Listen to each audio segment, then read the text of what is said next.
Welcome to Coffee Break. Thoughtful conversations for a busy world.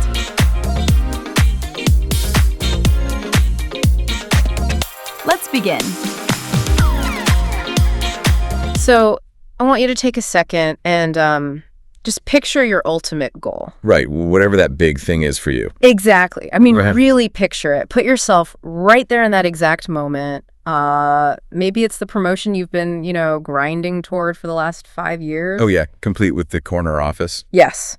The corner office, the inflated salary, that amazing view of the city skyline. Or, maybe it's finally hitting publish on that massive creative project. The one that's been kind of consuming all your weekends. And straining all your relationships, right? Or maybe it's just walking through the front door of that specific idyllic house you've had pinned on a mood board since you were like 20 years old. We all have that mood board. We really do. And you know the exact feeling I'm talking about, right? That triumphant, chest-swelling moment where you finally cross the finish line. You've won. You have arrived. Yeah.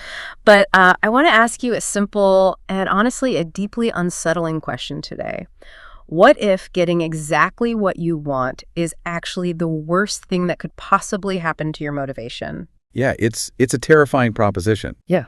Because it completely upends the foundational narrative of modern society. It really does. I mean, from a very young age, our cultural, educational, and, our economic systems are meticulously designed to tell us the exact opposite of that. Right. They tell us to just keep climbing. Exactly. We're conditioned to believe that the acquisition of the goal-like, the achievement itself, is the entire point of human exertion. Yeah. We treat goals as these magical thresholds, assuming that once we cross them, we'll just enter a permanent state of elevated happiness. Like we'll just be permanently satisfied. And we are entirely wired to chase that finish line. Which brings us to the core of our conversation today. The deep dive. Right, our deep dive into this incredibly fascinating, really counterintuitive source material. We are looking exclusively today at excerpts from a piece titled The Paradox of Fulfilled Desires. Such a great title. It is. The title alone is like a psychological tripwire.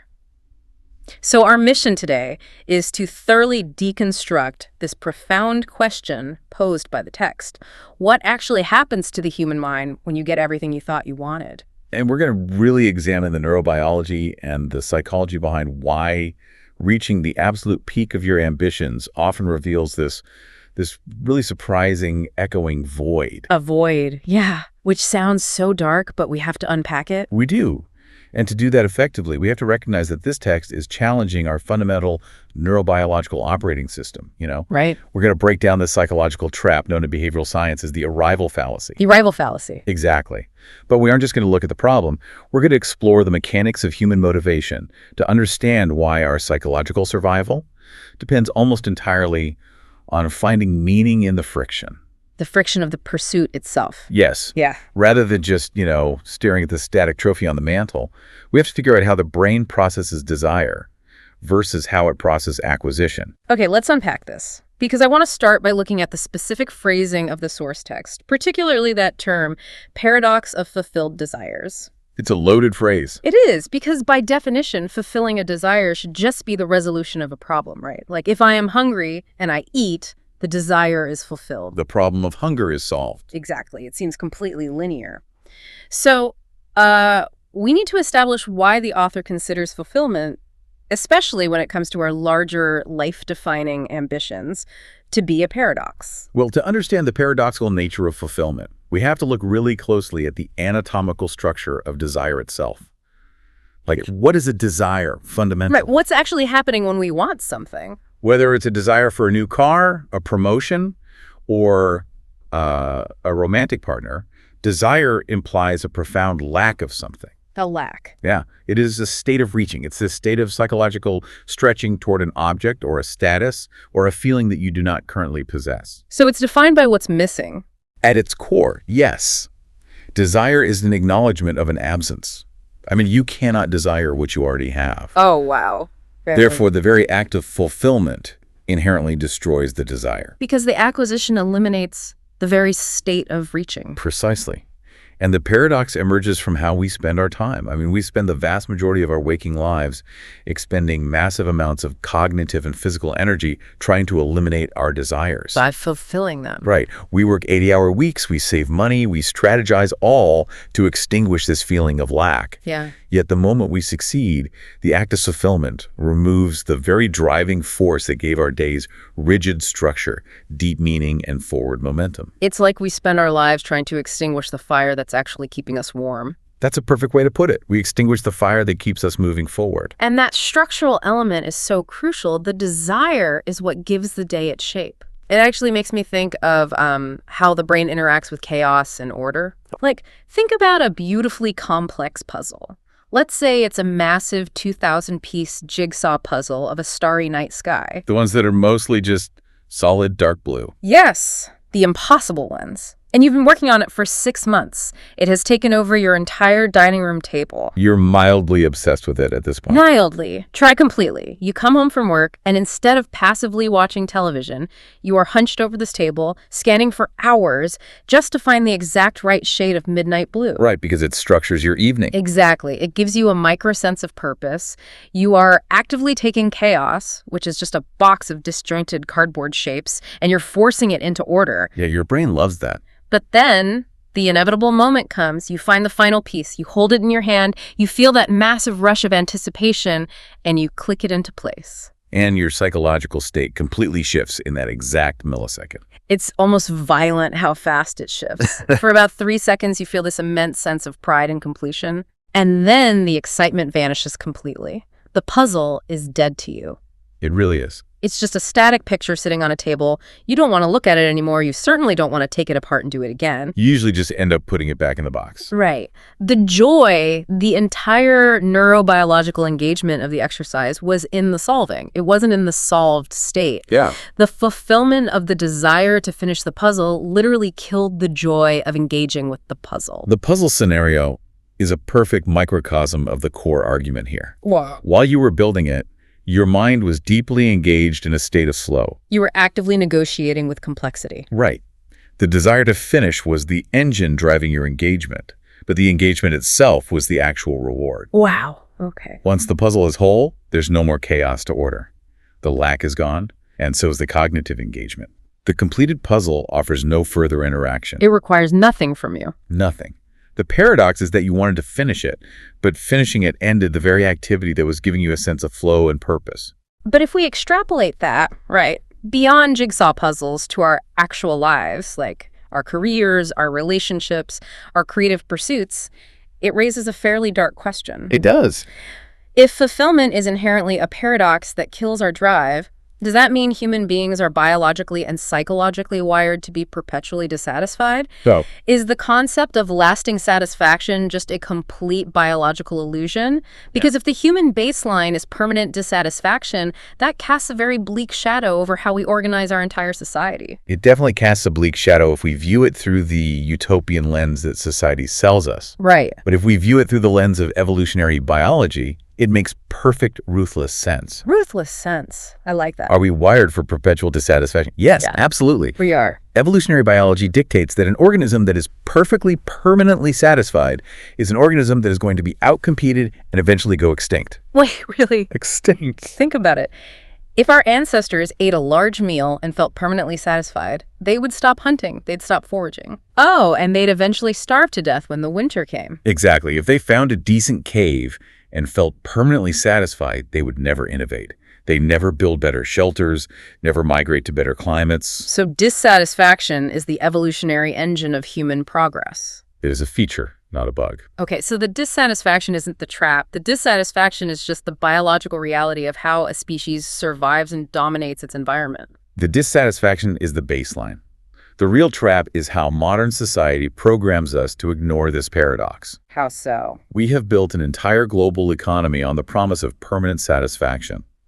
Society constantly sells us the idea that the next fulfilled desire will be the grand exception to the evolutionary rule. Right, like if I just get this one thing. Exactly. We're sold this deeply flawed narrative that the next luxury car or the next title bump at the law firm will be the one that finally overrides our biology and brings lasting contentment. And there's a term for that, isn't there? Psychologists refer to this as the hedonic treadmill. We are running constantly, accumulating wealth and status, believing we're moving toward a final destination of sustained bliss. But we aren't moving anywhere. In reality, we're just sprinting in place. When we achieve a goal, our baseline of expectations simply rises to meet our new reality, and the dissatisfaction returns. So we extinguish one desire, feel the brief high of the puzzle piece clicking into place. And then immediately have to invent a new desire to keep the engine running. We are running on the treadmill, staring at a screen that shows a beautiful finish line, but the belt just keeps moving. Always moving. And that feeling of emptiness after the puzzle is finished, that sudden jarring realization that the magic is gone and you're just standing in your dining room again, it perfectly sets up the specific cognitive terminology we need to explore next. Yes, the arrival fallacy. Right. The source text hinges on this concept of the arrival fallacy. And the use of the word fallacy is highly specific and important here. A fallacy is not just a casual mistake, or a simple misunderstanding. It's deeper than that. Much deeper. It is a structural, systemic error in reasoning. It is a fundamental flaw in the way the human brain processes information and projects itself into the future. Okay. The arrival fallacy is the false cognitive leap that dictates a specific equation. Once I arrive at destination X, I will be permanently happy. Destination X, right? We view destination X, whether that's a financial number in the bank or a specific marital status, as a magical transformative threshold. Like crossing a finish line into a different dimension. Exactly. Oh. We genuinely believe that once we cross it, our fundamental psychological nature will change. We believe our underlying anxieties will evaporate, our insecurities will dissolve. And we will just exist in a sustained, unbroken state of joy. Which is completely biologically impossible. And the text highlights the brutal reality of what actually happens when we reach that threshold.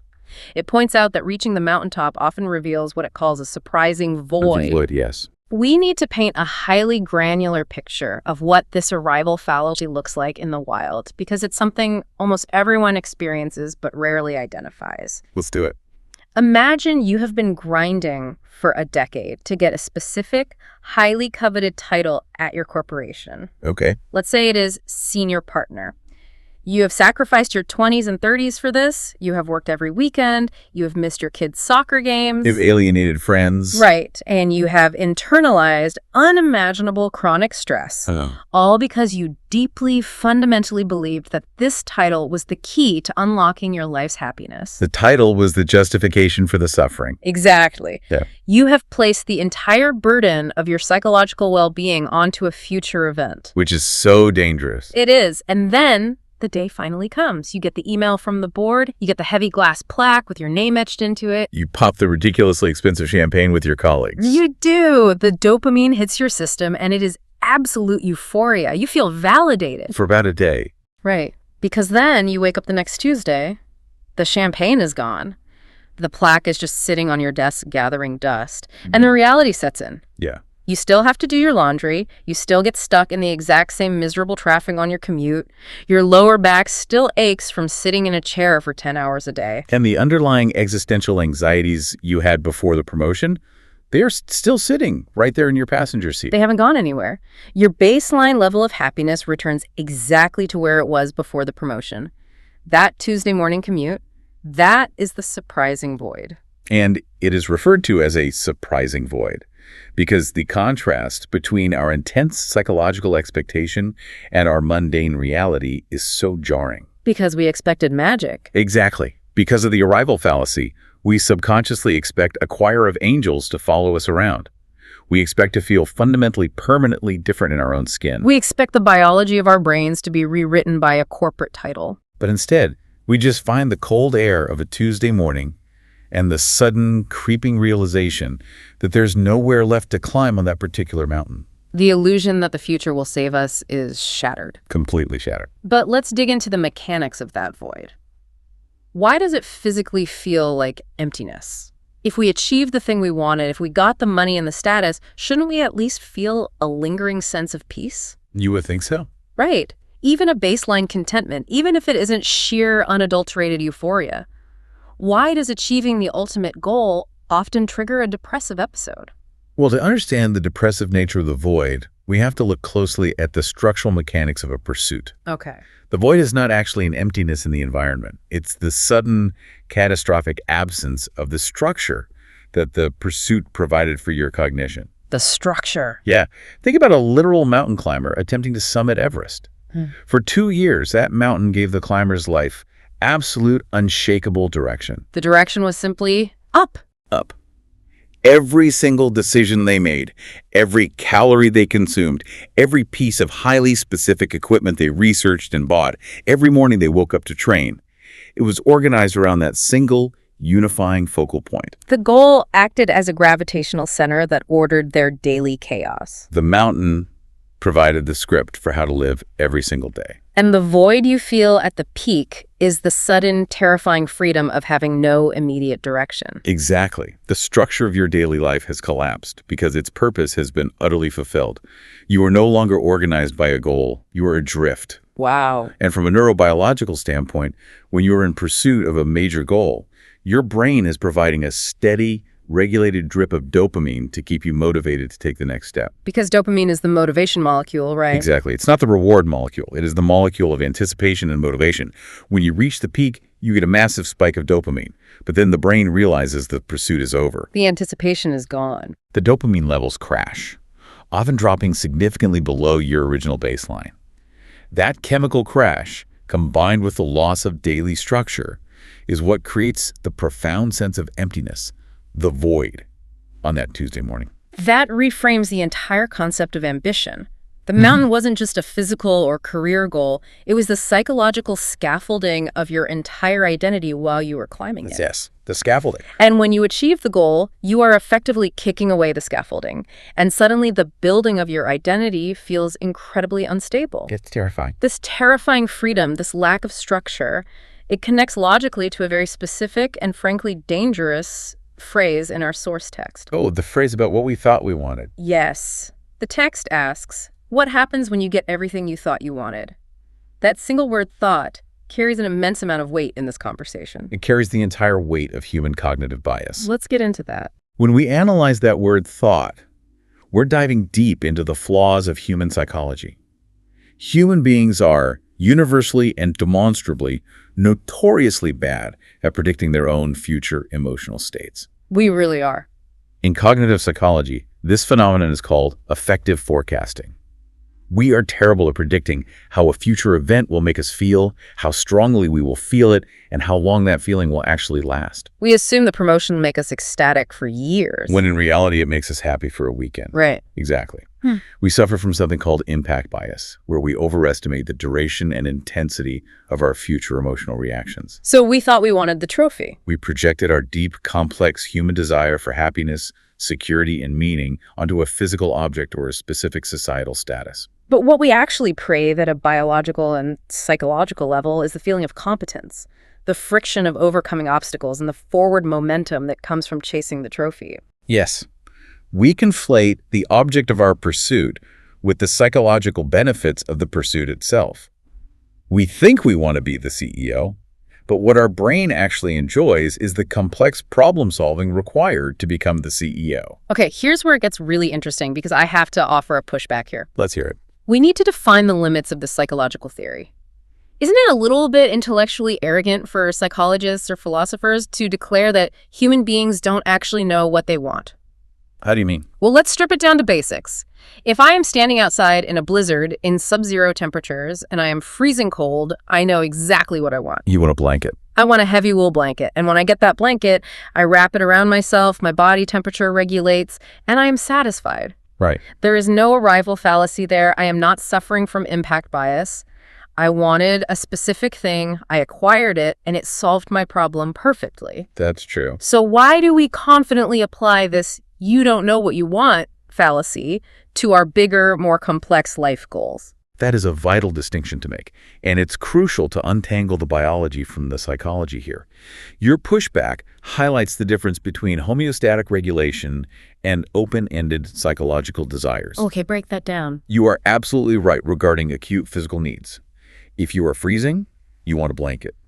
If your blood sugar drops, you want a meal. If you've been awake for 2 days, you want sleep. Exactly. These are biological imperatives driven by homeostasis. the body's need to maintain a stable internal environment. Right. When a biological deficit occurs, the brain signals distress. You fulfill the deficit, and the distress vanishes.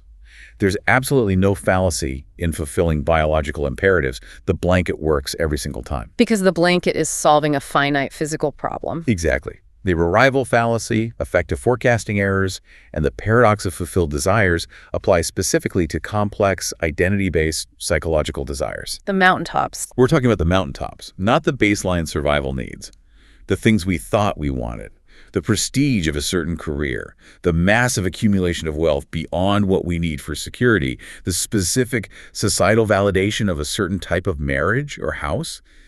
These are not biological imperatives. What are they then? They are often just societal scripts that we downloaded from our culture and adopted without ever deeply questioning their validity. Oh, wow. We mistakenly conflate our biological need for safety and social connection with a culturally constructed desire for a corner office and a luxury vehicle. Because they get tangled up. Right. The wool blanket warms your physical body. The corner office did not automatically fulfill your complex psychological need for deep purpose and meaning. We apply the logic of the blanket to the corner office, and that is where the fallacy occurs. We inherit these desires through social osmosis. We look around, we see someone else who looks happy on a yacht or walking out of a massive house, and our brain uses a flawed heuristic. Ah, the yacht is the source of the happiness. Right. Therefore, to cure my internal anxiety, I must acquire a yacht. We don't realize we're just borrowing a script that was likely written by a marketing department or a centuries-old class structure. Exactly. But let's follow the trajectory of the source's question.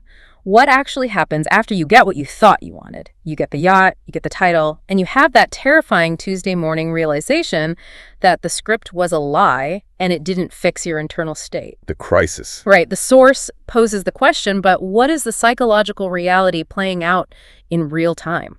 When the illusion shatters, when you finally acquire the ultimate trophy and realize it does not possess magical transformative properties, you experience a profound, often destabilizing crisis of meaning. You're forced into a corner. You are forced into a psychological corner. And human beings generally have two divergent reactions to this crisis. What's the first one? The first and most common reaction is to double down on the delusion. Oh, of course. You convince yourself that the reason you aren't happy isn't because the pursuit of trophies is flawed, but simply because the trophy wasn't big enough. I got the wrong trophy. Right. You got the senior partner title, but now you realize you need to be the managing partner. You bought the $1 million house, but you realize you actually need the $2 million house with the pool. You desperately find another steeper mountain to climb to restart the cycle. Hoping this time the arrival fallacy will somehow be true. You just increase the speed on the hedonic treadmill to outrun the void. Precisely. And the second reaction. The second reaction, which is much harder but ultimately necessary for genuine psychological maturity, is that you are forced to reevaluate your entire operating system. You have to face it. You have to sit in that void and ask yourself a devastating question.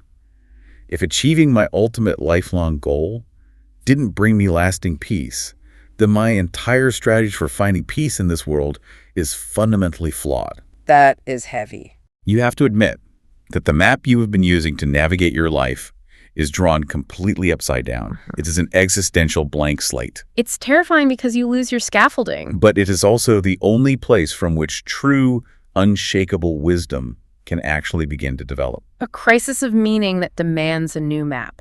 So, if the trophy isn't the answer, if the mountaintop is just an illusion of permanence that ultimately reveals a depressive void, we clearly need a new paradigm. We do. We need a new way to operate our daily lives.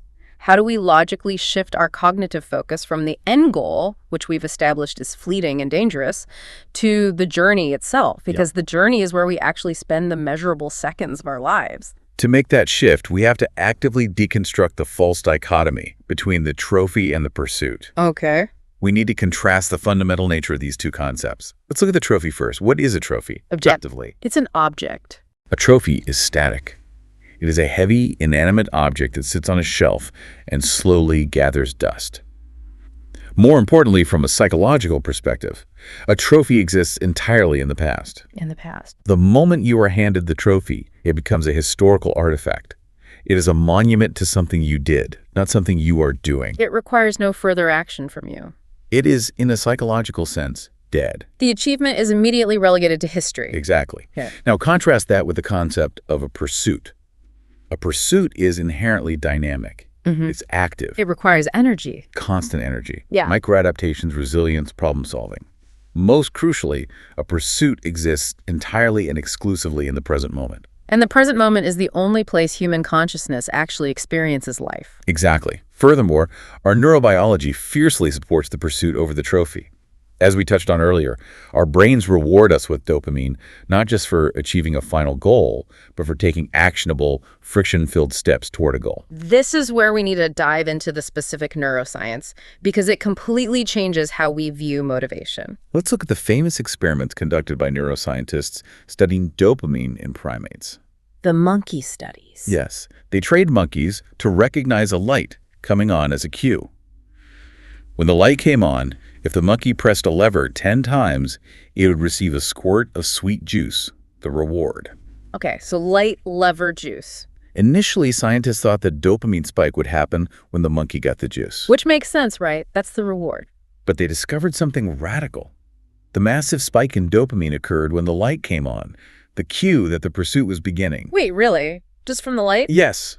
The dopamine was released to give the monkey the energy and focus to press the lever. It's the anticipation. Furthermore, if they introduced intermittent reinforcement, meaning the monkey only got the juice 50% of the time after pressing the lever, the dopamine levels went completely off the charts. Because of the uncertainty. The uncertainty, the friction, the possibility of failure within the pursuit is what supercharged the brain's engagement.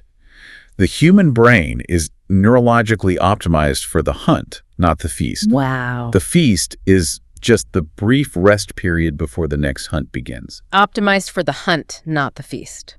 That neurological reality completely validates something we all know intuitively, but often forget when we get caught up in corporate ladders and societal expectations. Right. I want to offer a structural framing for this to help us process what that hunt actually feels like. Think about the absolute best, most visceral moments of your life. The moments of highest psychological resonance. Exactly. The moments where you felt the most alive, the most vibrant, the most deeply connected to your own competence and to the people around you.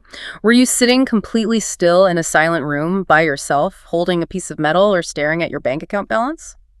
Probably not. Probably not. The moments where you felt most alive were likely when you were deep in the trenches of a pursuit.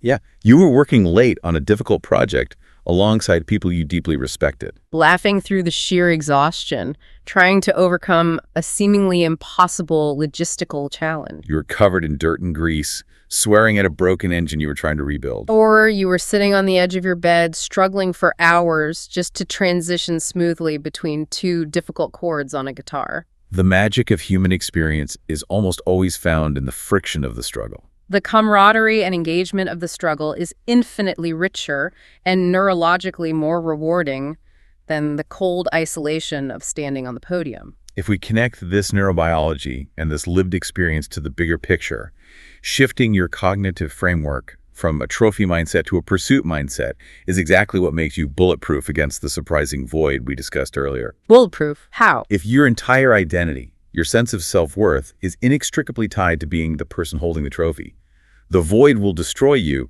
the moment the trophy loses its luster. You will be a victim of your own success. But if your identity is tied to being a climber, someone who finds deep joy, meaning, and engagement, the physical act of ascending, overcoming obstacles, and growing stronger, then reaching the... We have strict deadlines. We operate in highly competitive industries where the trophies, the salary, the market share, the degree actually matter for our physical survival and our ability to provide for our families. We can't just wander around the woods enjoying the scenery while our bank accounts drain. Right. How does one actually practically find peace in the middle of a stressful, chaotic, high-stakes pursuit where the outcome absolutely matters? That is the essential transition we must make from abstract philosophy to daily, actionable practice. And we must clarify immediately, peace in this specific psychological context does not mean complacency. That's a huge distinction. Finding peace in the pursuit does not mean you stop trying to win. It does not mean you lower your professional standards or that you stroll casually and carelessly up the mountain. You can still climb fiercely. You can be incredibly ambitious, highly competitive, and deeply invested in your craft. The peace we are talking about comes from fundamentally, structurally decoupling your core self-worth from the final external outcome. Decoupling self-worth from the outcome. Explain the mechanics of that. It is the deep, internalized realization of what you actually control. The pursuit, your daily effort, your integrity, your focus, your habits, your resilience in the face of failure is entirely under your internal locus of control. You decide how hard you work today. The trophy, however, is almost always at the mercy of chaotic external factors. Like the market. Exactly. Yeah. You can write a brilliant, culturally shifting book. You put in the magnificent pursuit, but you cannot control the publishing market, the subjective mood of the critics, or the cultural timing of its release. Right. If your internal peace and self-worth depend entirely on hitting the New York Times bestseller list, the external trophy, you will be perpetually crippled by anxiety because your happiness is in the hands of strangers. But if your peace depends on the daily controllable act. Yes, the daily act of writing the absolute best sentence you can, the pursuit, you become psychologically untouchable. The market can do whatever it wants. Your peace remains intact because you control the pursuit. But is that level of cognitive discipline actually possible? Is it possible to pursue a massive goal with intense, burning passion, to dedicate years of your life to it without secretly hoping for the trophy?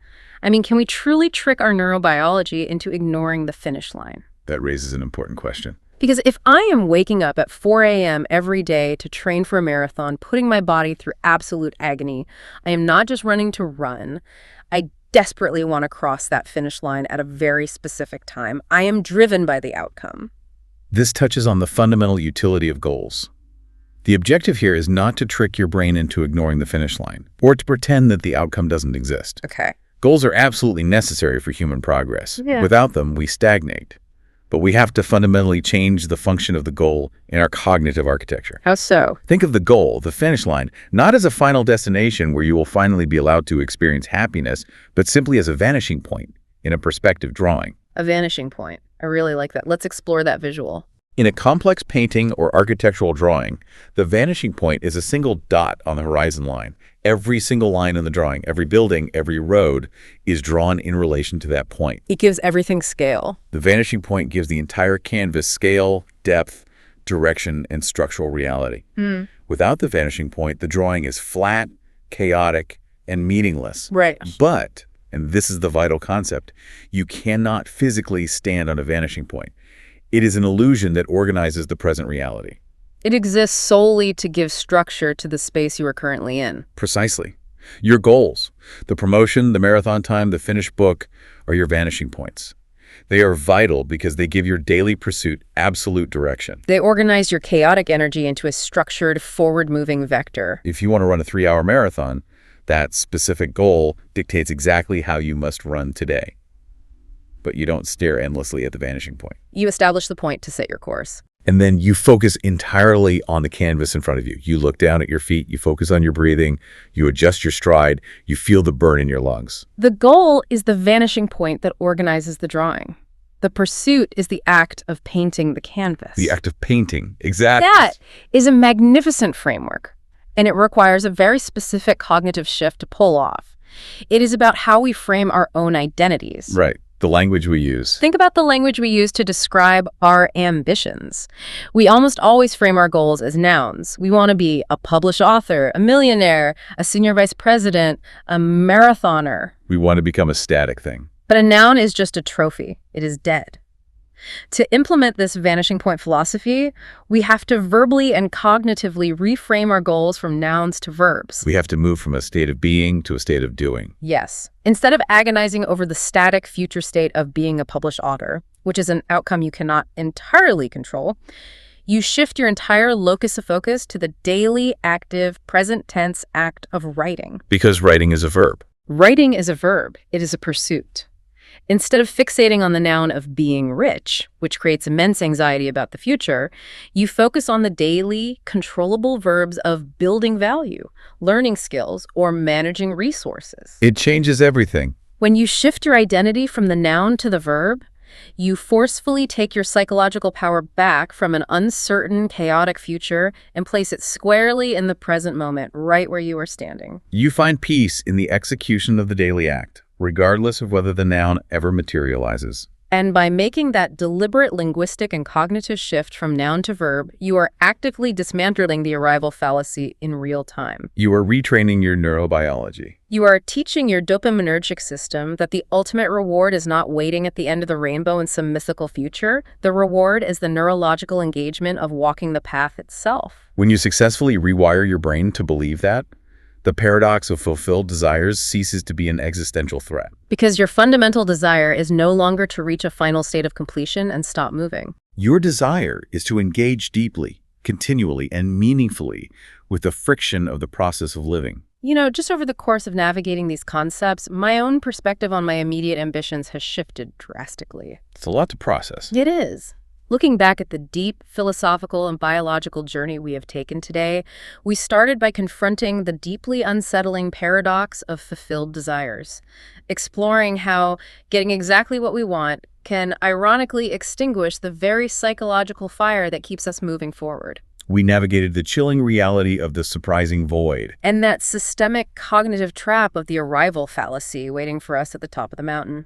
We deconstructed the hubris of effective forecasting, realizing we rarely know exactly what will fulfill us in the distant future. We really don't.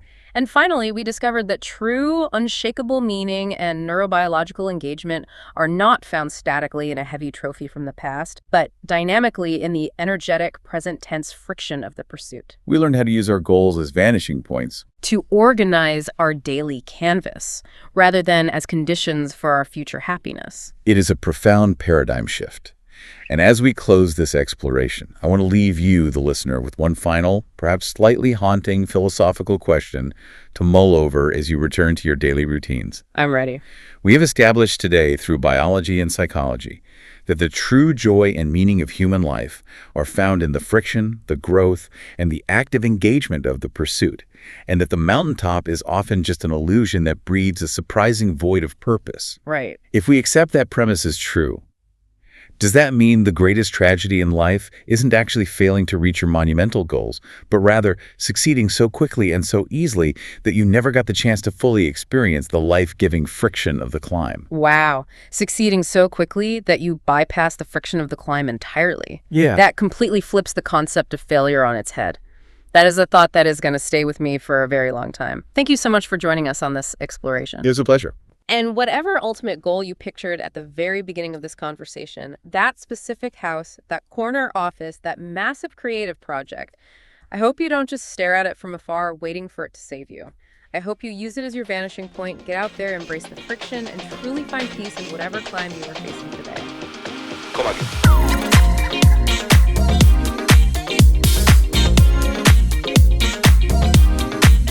Thanks for spending this time with us on Coffee Break. If this conversation stayed with you, you can find more episodes here on the channel. Until next time, take care.